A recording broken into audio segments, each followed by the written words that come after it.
Olá, tudo bem? No programa de hoje eu recebo uma pessoa que está no hóquei há só quase 6 décadas. Vitor Santos é técnico e presidente do Sertãozinho Hóquei Clube, aqui, evidentemente, do nosso município. Ele vem contar um pouco da história, da sua relação com a cidade, com o hóquei e, claro, vem festejar, já que recentemente eles conquistaram mais um título.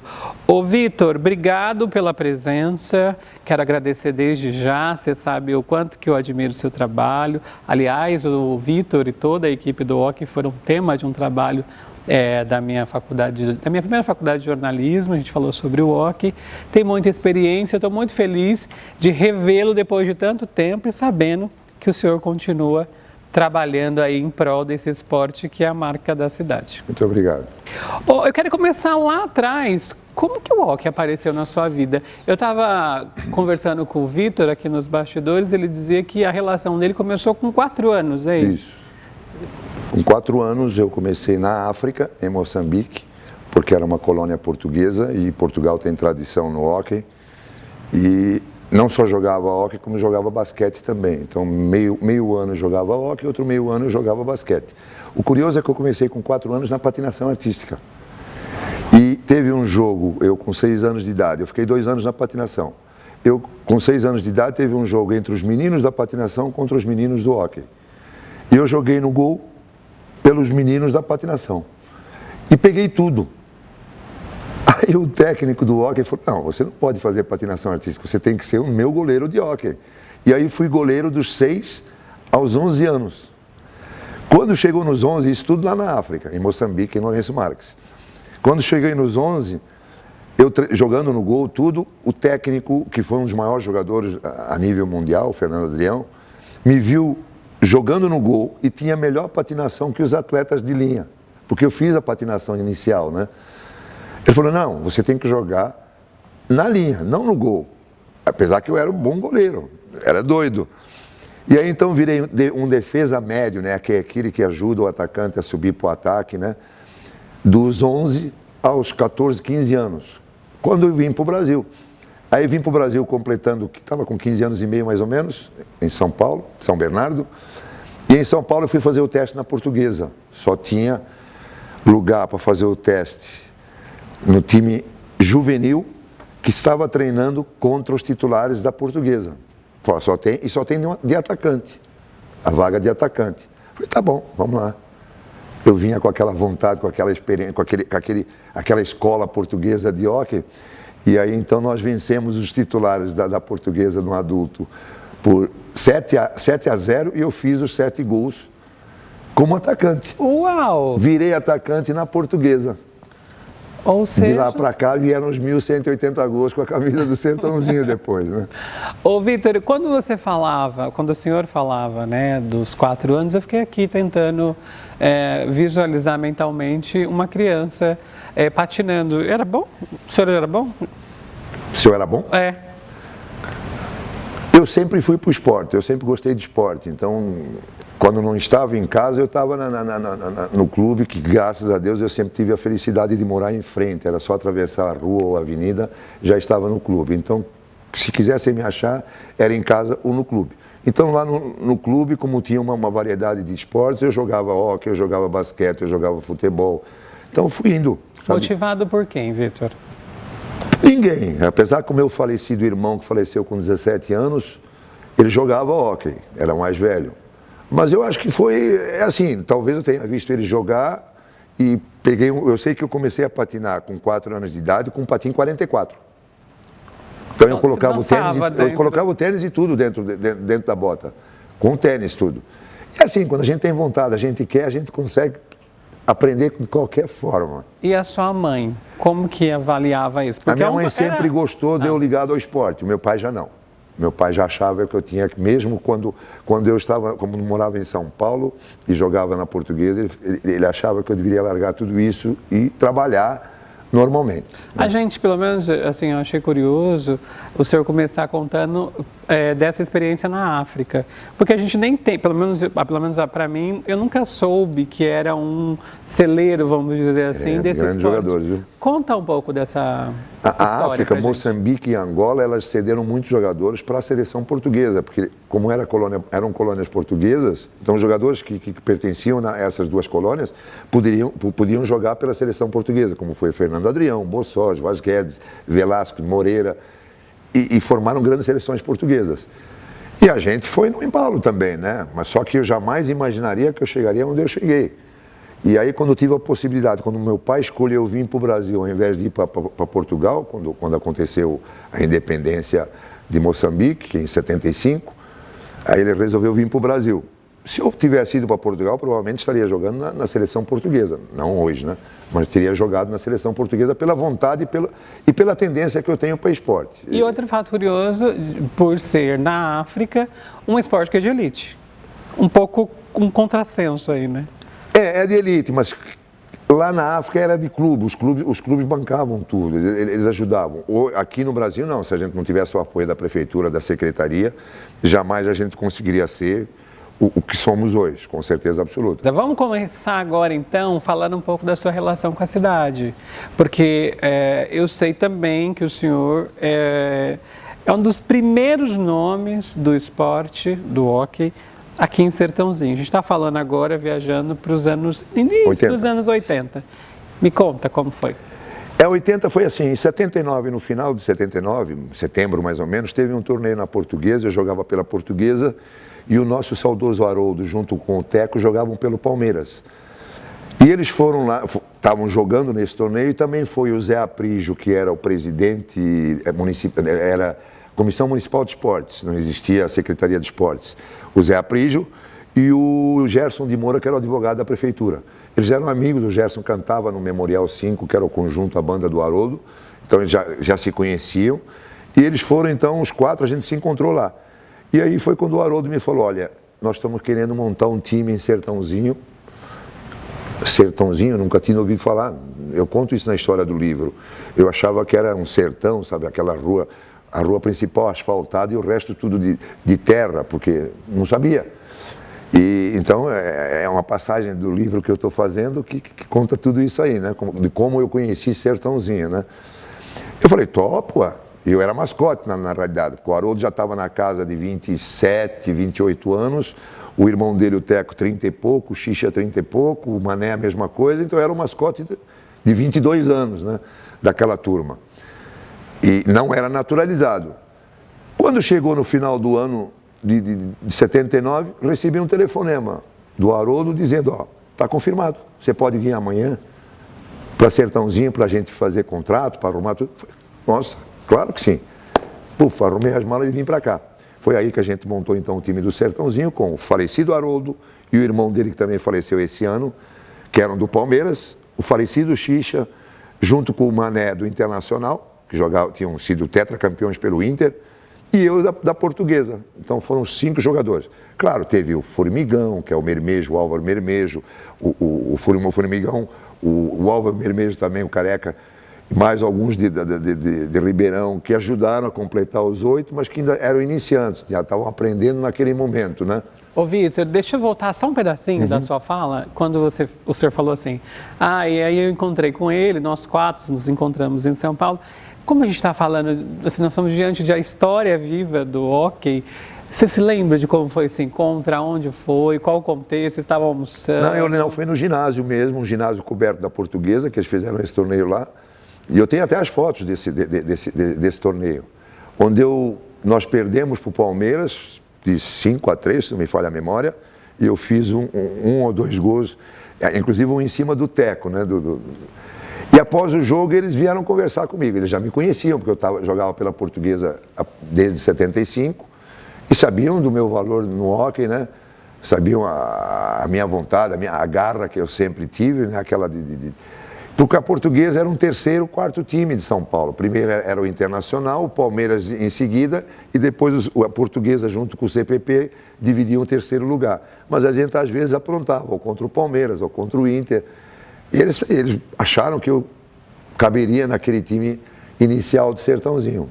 E aí Desculpa. Isso com a concordância do falecido Dr. Trigo, que era o prefeito da época, né? E aí esse ponto que acho que fica também mais interessante essa história, porque a gente tem um registro de 80 para frente, que foi a cidade se preparar para isso, então ter esse movimento, esse olhar para investir nas escolinhas de base, a construção do Docão, né, que foi um marco. Começou em 78 ou 79?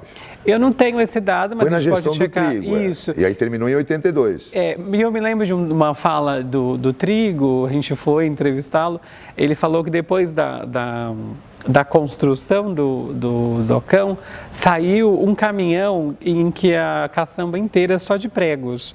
E aí a gente tinha essa dimensão de quão a obra, né, foi gigante, né? Muito Nós temos completo. Algumas imagens, vocês devem estar vendo aí fotos do Docão, então só para a gente poder ter um traço da narrativa. Quando o senhor chega aqui com essa galera, anos 80, me dá uma fotografia. A gente começou jogando no literário.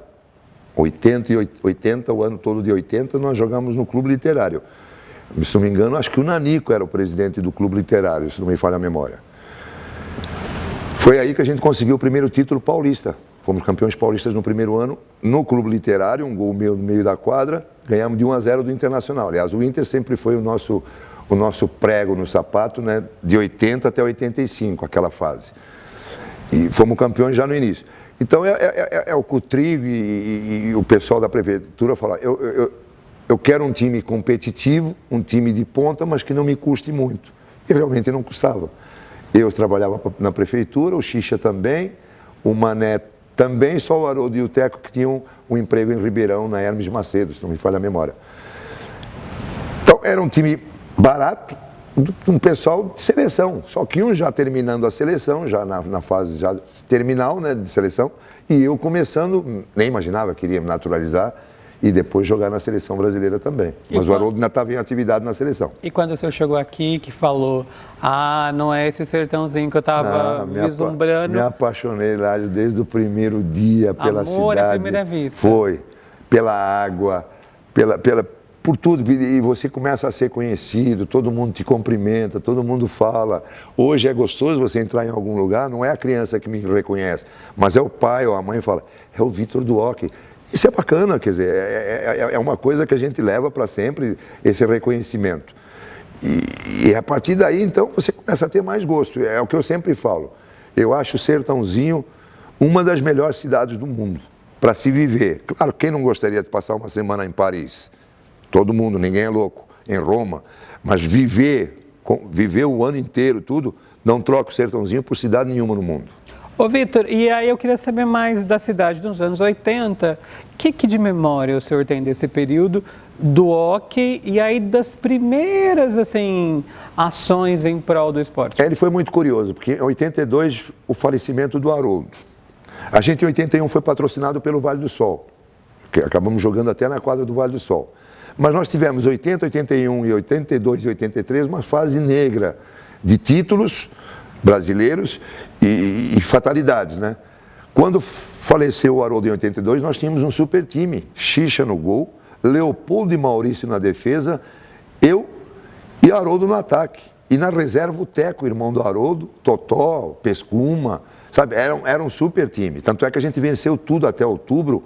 Nós vencemos todos os torneios de Recife, de Santos, coisa que nunca ninguém tinha ganho o torneio de Santos, nós fomos lá e ganhamos. Só que aí veio a fatalidade. E uma semana depois tinha o Campeonato Brasileiro aqui em Sertãozinho, na estreia do Docão, abertura do Docão. Me conta como foi isso. Foi triste, porque você vive a semana inteira chorando a perda do Haroldo, funeral, enterro, sabe? E depois você tem um Campeonato Brasileiro, vamos participar, não vamos, quer dizer... Aí o Teco, irmão do Haroldo, falou, não, em homenagem ao Haroldo gostaria que a gente participasse, em homenagem a ele a gente vai participar. Participamos desfalcados de um grande jogador, a cabeça toda perdidinha, o Silvio Blancaco, hoje secretário de esporte, foi campeão brasileiro em cima da gente em 82. Ele jogava pela Portuguesa. E eu pensei, não veio para Sertãozinho esse troféu, mas foi para um dos times que era de coração dele também, a Portuguesa, que ele também jogou na Portuguesa nos anos 60, 68, 69. Então, foi importante, o ginásio lotado, sabe? E o choro para lá e para cá, quer dizer, tudo. E foi a partir da morte do Haroldo realmente que Sertãozinho se tornou febre no hóquei. Foi a perda do Haroldo. Era isso que eu ia perguntar. Foi. Como que a cidade, assim, os moradores viam isso? Porque eu fico imaginando, anos 80 a cidade evidentemente era uma outra realidade, chegando aquele monte de homem com aquela parafernália toda, bastão na mão. Tarará. E como que eles olhavam? Tipo, gente, mas a gente vai ser uma cidade que vai fomentar isso? Como que... Sertãozinho a gente teve a concorrência do futebol naquele primeiro momento, né? O futebol acho que tinha acabado de subir, acho que para a segunda divisão, tinha sido campeão da segunda divisão, me parece, na época do Duda Musti jogava. Ele, inclusive, foi o nosso primeiro treinador, né? O Duda Musti era no futebol, mas ele também foi técnico no hóquei. Ele fazia parte daquela cúpula lá de Gerson e o Zé Aprígio, né? Do comando da invenção do hóquei aqui em Sertãozinho. Então, nós começamos depois a vencer as coisas e aí começou a ter mais credibilidade. Mas o hóquei, assim, é um esporte que prende muito a atenção. Para quem vai assistir pessoalmente, chama mais atenção do que na televisão, porque é o barulho dos patins, as brecadas, os freios, os chutes. Parece que a coisa é aquele esporte meio violento, mas não é. É um esporte que faz barulho realmente por causa do patim. Mas foi isso, nós tivemos esses 4 anos assim, após a morte do Haroldo também, nessa vacância de títulos, vamos dizer assim. Nós fomos ser campeões pela primeira vez, brasileiros, em 85. Foi aí então que começou, já com a vinda do Silvio Blancaco para cá em 84, montamos um outro time com o Fafá de São Paulo, goleiro, substituindo o Xixa, que já estava com uma certa idade, já não era mais o Xixa de antigamente, que foi um grande goleiro, acho que um dos maiores goleiros da história do hóquei nacional. E montamos então com o Xixa, com o Fafá no gol, o Leopoldo e o Maurício, 2 de Recife, que eram 2 feras na defesa, que haviam sido bicampeões brasileiros pelo Português do Recife, e eu e Silvio Blancaco na frente. Formamos uma bela dupla também. E aí fomos campeões brasileiros 85, 86 e 87, tricampeões. 88 foi a ESMA, Sertãozinho. Eu fui para a Itália, eu e o Maurício, a gente foi para a Itália, após o Mundial de 86, aqui de seleções, eu fui chamado, fui convidado para jogar na Itália. Fui o primeiro estrangeiro, entre aspas, a ser contratado por um time, um país que tem o hóquei como uma das principais forças, a Itália. Portugal, Espanha, Itália e Argentina são as 4 forças, né? Foi onde eu joguei lá de 87 até 89, e na volta eu voltei para o Sertãozinho em 89, não fiquei mais tempo lá. Primeiro porque eu fui com 28 anos, casado e com uma filha. Já não é mais a mesma coisa de você ir com 17, 18 anos para um lugar desses para viver, né? Você já sente muito a família, privar a neta dos avós, a esposa ficou grávida do meu segundo filho, e aí então a coisa piorou, eu tinha que vir mesmo, porque ela dava dó dela marcar as cruzinhas no calendário para ver os dias que faltava para voltar no Brasil de férias. Falei, não, chega, não quero mais isso. Isso com 30 anos, então eu falei, tá bom. Naturalizei em 82 para poder jogar na seleção brasileira e recebi o título de cidadão sertanesino, que foi muito importante realmente, porque eu sempre me dediquei ao Sertãozinho e à cidade. Eu defendo a cidade com unhas e dentes. Perfeito. Olha, se a gente faz uma linha no tempo, vamos dizer assim, os anos 80, esse investimento, esses prêmios todos, esse destaque, esse movimento da cidade, evidentemente, por meio da política, né, dos gestores da época. Sempre. E aí depois, Vitor, a gente percebe lá para os anos 90 uma queda. E um pouco mais para frente, um declínio mesmo do esporte, e aí a gente percebe o hóquei no meio que no paralelo, dividindo a atenção evidentemente com outras modalidades. O que eu quero dizer é que teve uma queda num período e a cidade parece que ficou meio sem referências nessa área. Essa é a tua fotografia também, é a sua avaliação ou não? Uma impressão errada? Não, teve quedas, com certeza. Teve altos e baixos. Mas eu acho que a década de 90 ainda foi muito rica também no hóquei. Tá? Com vários eventos aqui também. Nós sediamos campeonatos mundiais, campeonatos sul-americanos de clubes e seleções, campeonatos brasileiros imensos, muitos. Mas é assim, eu vejo da seguinte forma, eu vim para jogar hóquei. para a cidade. O Leopoldo e o Maurício é a mesma coisa. O Haroldo e o Teco também eram enraizados, apesar de ter um emprego. Então a gente fazia tudo para o hóquei. Era diferente do pessoal hoje que tem o seu emprego, ou aos 15 anos arruma uma namorada e a namorada não é que proíbe, mas ele prefere faltar, né, no treino para ir namorar. Então, eu fazia de tudo para o hóquei. Eles fazem várias coisas e o hóquei vem só depois. Então, nós éramos mais dedicados ao hóquei. Não sei se é certo ou se é errado, tá? Talvez seja o certo que eles façam hoje, porque o hóquei me deu toda a satisfação pessoal, mas não me deu garantias financeiras, entendeu?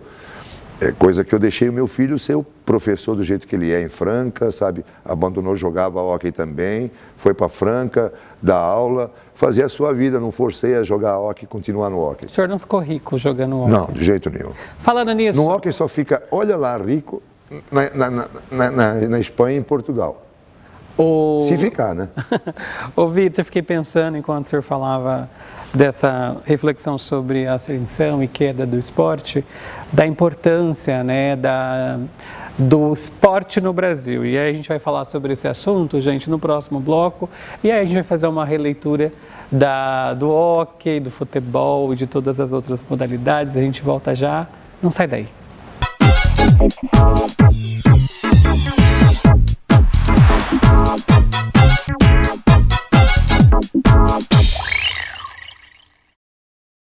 Todos os dias, diversos pacientes necessitam de transfusão sanguínea, seja por doenças crônicas, acidentes ou cirurgias de emergência. E há também os pacientes internados com Covid, que não raro necessitam de transfusões, devido às complicações da doença. Se você tem a partir de 18 anos e está com boa saúde, procure o Banco de Sangue de Sertãozinho e faça a diferença. Sua doação pode salvar até 4 vidas. Agende seu horário pelo WhatsApp 981690001. Banco de Sangue de Sertãozinho. Compromisso com a vida.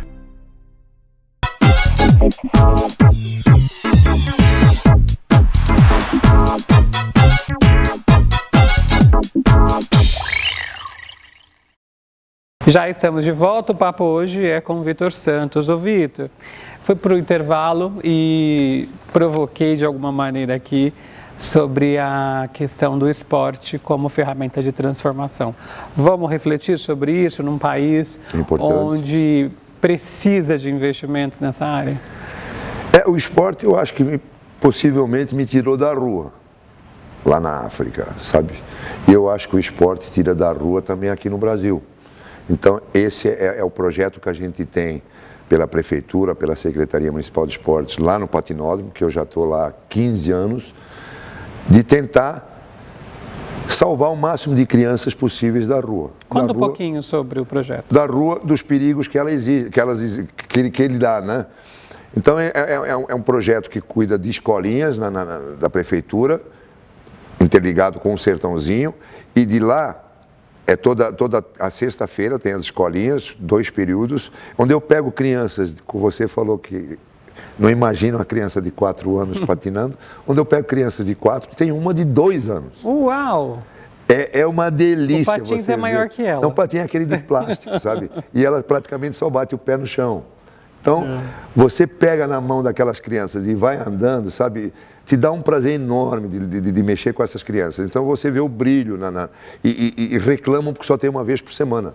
Que infelizmente é o horário que eu tenho, porque de terças e quintas eu dou treino para a turma que participa de campeonatos, né? Eu só tenho a sexta-feira para as escolinhas. Então aí eu misturo, sabe, crianças maiores, menores, menina, menino, pai, mãe que quer patinar junto, sem problema nenhum.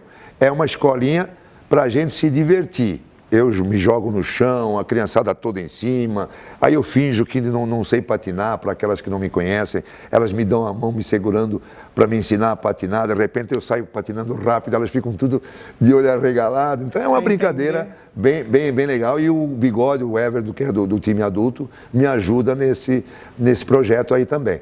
Mas é tudo graças à secretaria, sabe, com a doação de patins, a gente tem os patins, a gente empresta os patins, tem 165 pares de patins lá, Então é toda uma estrutura bem montada. Agora, olhando um pouco mais para o esporte, né, e a gente está falando de outras modalidades, Vitor, eu sinto que no Brasil também, em geral, é bem desvalorizado, né? Precisaria ter políticas públicas mais assertivas para... Ele já melhorou bastante. Antigamente era só futebol. Hoje nós temos um vôlei, nós temos um basquete, que já tem um pouco mais de apoio. Mas eu sempre vi assim, você primeiro tem que ser campeão. Você tem que conquistar o título para você depois conseguir o apoio de empresas, o que eu acho até natural, né? Não é normal você... Então, o hóquei, ele teve uma fase que poderia ter despontado bem. Em 86, quando o Luciano do Vale fez o Mundial aqui, em Sertãozinho, nós tivemos uma divulgação enorme pelo país inteiro, não soubemos aproveitar, talvez os dirigentes da Confederação ou da Federação Paulista da época não souberam aproveitar esse momento e deixaram cair no esquecimento. Aí veio os altos e baixos no hóquei. Mas é o que eu sempre digo, quer dizer, passou, o passado você já não volta mais. Aquela chance de você realmente ter jogado o hóquei lá para cima, passou. Nós participamos de umas Olimpíadas de Barcelona, 91, também foi importante, mas aí a sequência das Olimpíadas, nós fomos como um esporte de demonstração. Os países seguintes, se não me engano, foi Estados Unidos e Coreia, eles tinham que manter o hóquei para se tornar oficial. Mas o hóquei tem poucos adeptos, você tem só uns poucos na Europa, uns poucos na América do Sul e um pouquinho na África, Angola, Moçambique. Fora isso, você não tem na Ásia, você não tem, sabe, nesses países que tem quantidade, que nem, por exemplo, o hóquei sobre grama. Ele tem o Afeganistão, ele tem o Paquistão, ele tem a Inglaterra, ele tem a Argentina. Ele tem um ou dois em cada continente, então atinge os 5 continentes. O hóquei sobre patins, ele é mais restrito à Europa e à América, tá? Não atinge os 5. Então, por isso que a gente foi afastado das Olimpíadas, parou de participar. Mas, possivelmente, o hóquei inline, que tem mais adeptos, mais participantes no mundo inteiro, pode ser que entre nas Olimpíadas Pan-Americanos. No Pan-Americano a gente já foi medalha de ouro, prata, bronze, 2 bronzes, então já tivemos participações importantes no Pan-Americano. Mas não tem uma crítica também a isso, por ser um esporte, como eu disse no bloco anterior, de elite? Mas se a gente tivesse prefeituras como a de Sertãozinho, como a de Guarulhos, que dá muito valor também a alguns esportes amadores, para esportes regionais, jogos abertos e jogos regionais. Ribeirão também cuida um pouco do esporte. Se a gente tivesse isso pelo Brasil afora, a gente estaria melhor representado. Mas realmente é um esporte, eu não chamo de elite, mas é um esporte até que meio carinho, porque todo o material é importado. Se você quiser um stick bom que custa R$1.000, você tem que vir de Portugal ou da Espanha. E às vezes vem esse stick, você quebra em 2, 3 dias dele.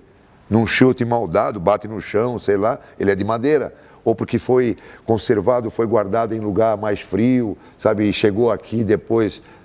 estava com uma temperatura diferente. Então, são materiais, mas um patim, por exemplo, ele dura por 5, 6, 7 anos. Você só vai mudando as rodas e o breque. Então, a manutenção dele é mais barata. É um custo inicial mais caro, mas depois a manutenção é mais barata. A gente gasta mais em luva e em stick. O senhor tem noção que o senhor é a história viva do esporte, desse esporte? Eu espero que seja um dos, né? Mas, porque, coitado, o Haroldo já se foi, o Teco já se foi, o Xixa já se foi. Estou sobrando eu dos 5 violinos. Pelo amor de Deus, eu e o Mané. O Mané foi para São José do Rio Preto, abandonou o hóquei em 81, participou 1 ano e meio só. E eu que me mantive aí, segurando, sei lá. Ô, Vitor, agora deixa eu fazer uma outra pergunta que eu fiquei aqui matutando. O senhor falou em algum momento, assim, no bloco anterior, a gente fazia tudo pelo hóquei, né? A dedicação exclusiva por esse esporte e tudo mais. Naquela época, vocês tinham noção de que vocês estavam construindo essa história toda que ia deixar a marca na cidade a ponto de virar quase um slogan, né? A capital do açúcar, do hóquei, parará. Não, jamais. A gente começou a ter noção realmente do que a gente tinha se tornado foi a partir da morte do Haroldo, da febre que o hóquei representou para a cidade. Sabe, aquele sentimento de perda do Haroldo, o amor que a gente tinha por ele. Aí nos eventos que a gente sediou, o Mundialito de 83, onde o Gavião também, o falecido Gavião, inventou a música, criou a música do Gonzaguinha, do Viver e Não Ter Vergonha de Ser Feliz, que é o nosso hino. Foi a partir de 83, ele com teclado lá no Mundialito de 83, no Docão. Então, isso aí foi crescendo. Os pais foram gostando e levando os filhos para as escolinhas. E a gente foi sempre um clube que nunca deixou de cuidar das escolinhas. Haja visto que de 2003 a 2009, onde o Sertãozinho foi 7 vezes campeão brasileiro seguidas, de 2003 a 2009. Era uma safra de 7 a 8 jogadores criados em Sertãozinho, feitos em Sertãozinho, com 2 ou 3 jogadores de fora só. Eu que já era de fora, mas eu já me sentia um sertanezino nato, porque eu tentava fazer de tudo já para fazer o hóquei crescer. Mas é assim, a nossa mentalidade, pelo menos a minha, lá nas escolinhas, quem quiser participar como competição é uma coisa, quem quiser como lazer é outra coisa também, não tem problema. A gente não distingue, a gente simplesmente consegue separar. Quando vê que a criança quer competir, tem vontade de competir, a gente passa para outros horários. Então, nós sabemos diferenciar, é para isso que existem os treinadores, os observadores, para saber diferenciar a tendência da criança. Já mandei algumas crianças para outros esportes. Não é que no hóquei você não possa ser um bom jogador, mas pelo teu tamanho, sabe, pelo seu jeito, é melhor você ir no atletismo, é melhor você jogar basquete, talvez seja mais fácil. Então é isso que a gente tem que tentar formar. Deveria formar nas escolas. Essa deveria ser a função da educação física na escola. É por isso que a União Soviética, a Rússia, os Estados Unidos, em Cuba, são grandes potências mundiais no esporte, por isso, porque a base é formada na escola. O atletismo. Eu, na África, eu tinha um colégio lá onde eu praticava hóquei. Eu praticava atletismo, eu praticava ginástica.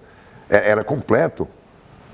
Aqui jamais eu estudei em algum colégio onde eu tivesse hóquei, principalmente, isso aí posso tirar uma ginástica, ginástica olímpica, sabe?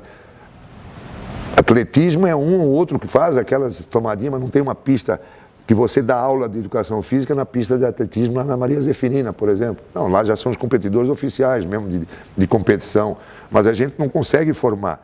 E a gente só vai formar grandes jogadores a partir das escolas, do ginásio. É ali que você forma grandes atletas. É alinhar a educação com o esporte, sim, sempre, né? Sempre tem que estar. Eu estou na educação também, apesar de ser um técnico esportivo, eu sou educador também, porque eu faço cabeças, eu tiro crianças da rua, eu ensino, eu já fui professor particular de algumas delas, quando estão com alguma defasagem em alguma matéria. A minha esposa foi professora de matemática, se aposentou como professora de matemática. O meu filho é professor de História e Geografia. Então está tudo, a minha filha é psicóloga, está tudo nesse meio aí de ensino, sabe, de ser humano, de humanas. Formação, né, do ser humano.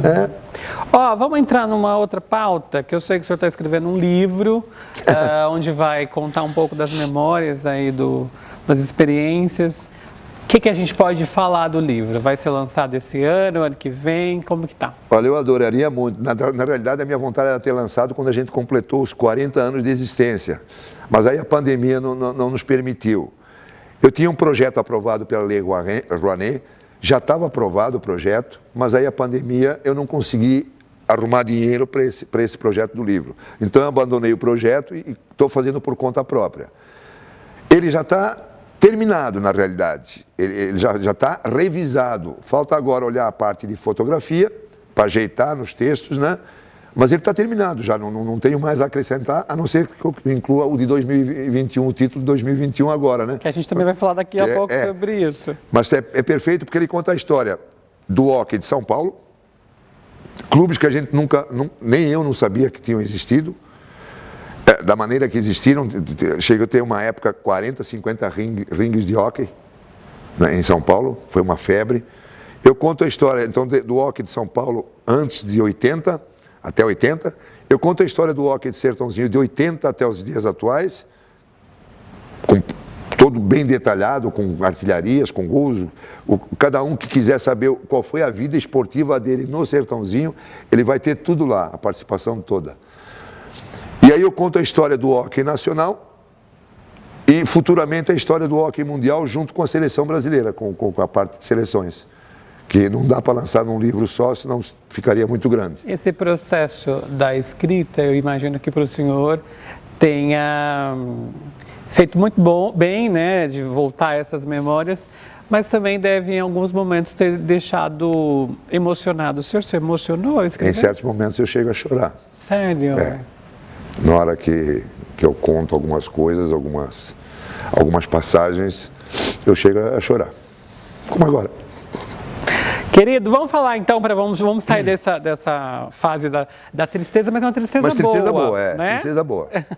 Porque também nós temos um assunto recente, vocês conquistaram lá o 21º título em Santos, a equipe toda vez esteve aqui na Câmara, recebeu uma moção do vereador Babá, aplaudidíssima aí pelos vereadores. Nós temos imagens, vocês estão vendo aí o momento em que eles são apresentados, né, para o pessoal de casa e para os vereadores que aqui estavam presentes. E aí foi uma festa aqui na sessão. E aí, voltando para a gente agora, Vitor, me descreve como foi lá em Santos esses dias. Foi um título, não era esperado, tá? Mas talvez pela tradição do Sertãozinho em campeonatos, talvez as pessoas achassem que era mais era um dever cumprido. Não foi bem assim, porque nós tivemos momentos aqui de treinamento com machucados, alguns jogadores com problema de machucado. Nós tivemos o goleiro uns 2 dias antes de viajar com dengue, pegou dengue. Imagina, acaba com a parte física.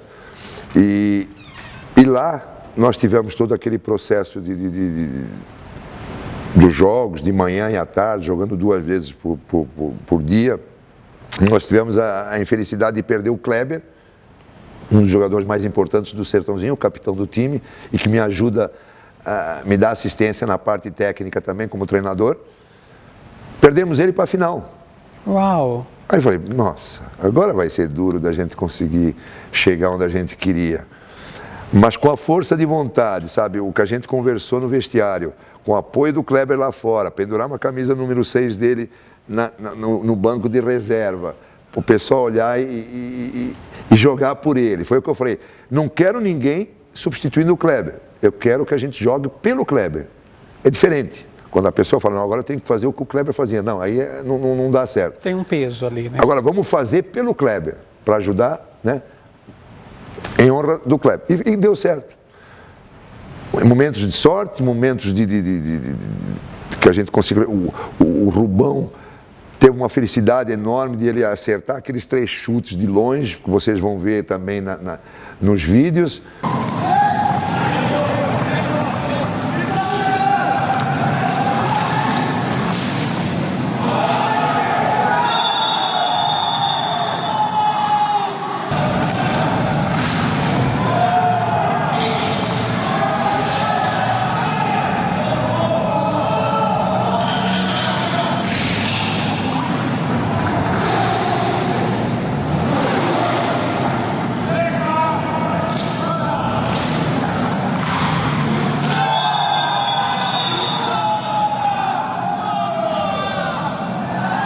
Mas foi assim, tudo saiu certinho para aquele time limitado, entre aspas, né, com a ausência do Kleber, mas que deu certo da gente conquistar esse 21º campeonato brasileiro. Ganhar um título como esse, depois dos 60, é um sabor especial. É isso? Não, para mim todos eles têm o sabor. Parece que a gente vai vencendo e a gente vira... É rotina, é comum. Mas não é. No íntimo meu... sempre qualquer título é importante. Agora tem um título que realmente foi o mais importante de todos, foi o de 82, de campeão sul-americano na Argentina. Já é difícil você ganhar de um time argentino. Você ganhar de 3 times argentinos lá em São Juan, a coisa é histórica, né? Então, ainda mais sabendo o contexto... E com a morte do Haroldo. O Haroldo já não estava mais, né? E sabendo desse contexto da rivalidade no futebol. Sim, mas, infelizmente não dá para a gente ter a rivalidade porque eles são bem melhores que a gente. Querido, o que é que de mais importante o hockey te ensinou? A convivência, respeitar respeitar os técnicos, quem comanda, sair da rua, com certeza, isso aí, do jeito que eu era sapeca quando moleque, com certeza eu estaria na rua. E não só eu, como muita gente aí também tenha saído, tenha escapado da rua por causa disso. A camaradagem, sabe, o respeito ao próximo, a honestidade. Tenho vários adjetivos, várias coisas que eu poderia dizer que o hóquei realmente me deixou. É o que eu falo, eu não sou só técnico de hóquei, eu sou psicólogo sem ser formado, eu sou preparador físico sem ser formado, eu sou educador sem ser formado, eu trato de feridas das crianças, eu cuido da cabeça das crianças dentro do possível, dou apoio. É pai, avô dessa pai, avô, é uma série de coisas. Então você tem que ser um monte de coisas no nosso esporte. Se eu pudesse ter um preparador físico, um psicólogo, um nutricionista, seria ótimo, mas a verba não permite, não tem jeito. Agora, para a gente fechar de vez mesmo, Vitor, qual é a gente sempre pergunta, né, para os convidados, o filme e o livro que mudaram, né, ou que ajudaram na sua vida de alguma maneira? Alguns filmes eu não vou te citar só um, eu cito alguns porque eu gosto muito de parte histórica. Então, por exemplo, os 10 Mandamentos, a Arca de Noé, Ben-Hur, na época do Charlton Heston, aqueles 4 horas de duração. Mas me chamou agora recentemente, que foi uma filmagem mais atualizada, mas também de história, o Gladiador. Eu já assisti umas 3 vezes. Okay. Talvez seja porque eu gosto muito do estilo do ator, né? Porque é o Russell Crowe, né? Yes. E eu adoro aquele filme. Eu assisto, de vez em quando estou sem assistir nada, eu volto nele. E teve um outro também que é do Tom Hanks, que ele é preso no aeroporto e não pode nem sair nem entrar do aeroporto. Ele vive a vida dele toda ali porque o país dele entrou em guerra. Esse também é um filme que eu assisto muito. Uau! E o livro? O livro. Livros eu já li muito, antigamente eu lia muito. Lia muito de suspense, de parte de coisa de ação, de aventura. Tem até a casa cheia desses livros aí. Mas, na realidade, não é que eu goste mais de livro, eu gosto mais do Atlas. O Atlas, ele me chama muita atenção, porque dentro dele eu desenho, porque eu adoro geografia, então eu faço mapas, sabe, eu gosto de saber. Antigamente eu acho que eu deveria me formar nisso, na estatística, porque eu tinha uns cadernos onde eu marcava os maiores rios, as maiores montanhas, com tamanho e tudo, as capitais, eu sabia as capitais de todos os países. Isso naquela época mais nova, agora já não tanto. Eu gostava de ver as bandeirinhas dos países. Tudo, anexava tudo. Então eu juntava tudo, o número de habitantes, a capital, o país, sabe? Qual o rio que passava, onde era o Amazonas, nascia onde, desaguava onde, quais os afluentes. Geografia, então o Atlas me permitia isso. Então era uma coisa que eu mais lia. A Enciclopédia Barça também, que eu pesquisava muito nela. Será que seu filho se interessou por geografia por conta desse? Eu acho que sim. Geografia e história, com certeza. Querido, queria finalizar com uma reflexão. Como que o senhor gostaria de ser lembrado no futuro, quando falarem o hóquei de Sertãozinho? Eu sempre peço assim, se vocês quiserem me homenageiem em vida. Eu acho que é muito importante. Seja nome de rua, se for possível, de praça, de ginásio, seja o que for. Não me homenageiem depois que eu morrer, porque aí eu já não vou curtir. É gostoso você estar em vida e curtir aquele feito lá. Mas eu gostaria de ser lembrado realmente como uma das peças importantes do hóquei sertanezinho, e talvez até do hóquei nacional, porque eu joguei 10 anos na seleção brasileira, onde eu fui importante também. Então, ninguém faz 1.180 gols com a camisa de um clube se não gostar muito desse clube, se não amar esse clube. Eu amo o Sertãozinho, meus filhos são de Sertãozinho, a esposa é sertanezina. Então, toda a minha vida, é o que eu falo, a pátria mãe, ou a cidade mãe, não é aquela que te dá a luz, mas aquela que te sustenta. E Sertãozinho me sustentou por 42 anos. É isso. Te acolheu como filho. Sem dúvida. Querido, obrigado, viu? Sucesso na agradeço. sua jornada aí. Foi uma delícia. A gente fica por aqui, a gente se vê no próximo programa. Até lá. Tchau.